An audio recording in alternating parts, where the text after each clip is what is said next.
All right, tip workers in D.C. now have some extra pay in their pockets. Well, at least they're supposed to. Yeah, Initiative 82 went into effect earlier this month, increasing wages for tip workers, but some say restaurant owners are shortchanging their employees. Our reporter Mariel Carbone is following this story for us tonight and joins us live in DuPont Circle.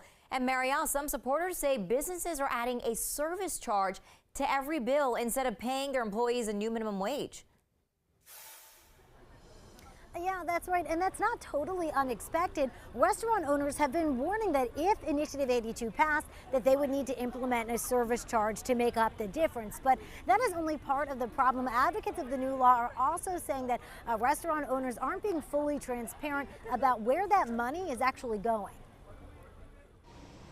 For frequent diners like Anissa De Silva, I would say at least once or twice a week. Service charges tacked on her checks are becoming more and more common. So I've actually noticed at like a couple of restaurants recently that they are just adding 20% on top of everything. For David Ballin, I did notice it once, and then there was a bit of confusion. Confusion on how much to tip, if at all. If like the tipping norms should be lower. Or exactly where that money is going. Yeah, I'm just curious about how it's split. Many restaurants announced the addition of a service charge following the passage of Initiative 82, which phases out the tipped wage and increases the minimum wage for staff like servers.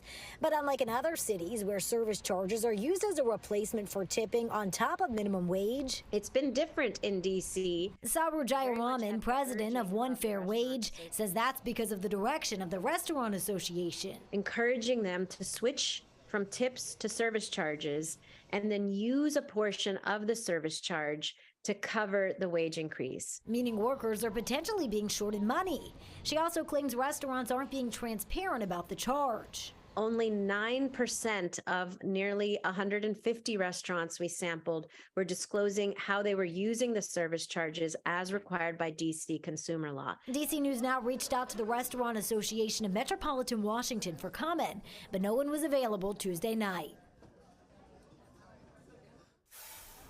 And Initiative 82 did go into effect earlier this month, but there is a current proposed D.C. Council bill that would postpone the incremental raises that are required under that by a full year and a half. That goes up for public comment next month. Reporting live in DuPont Circle tonight, I'm Mariel Carbone, DC News Now.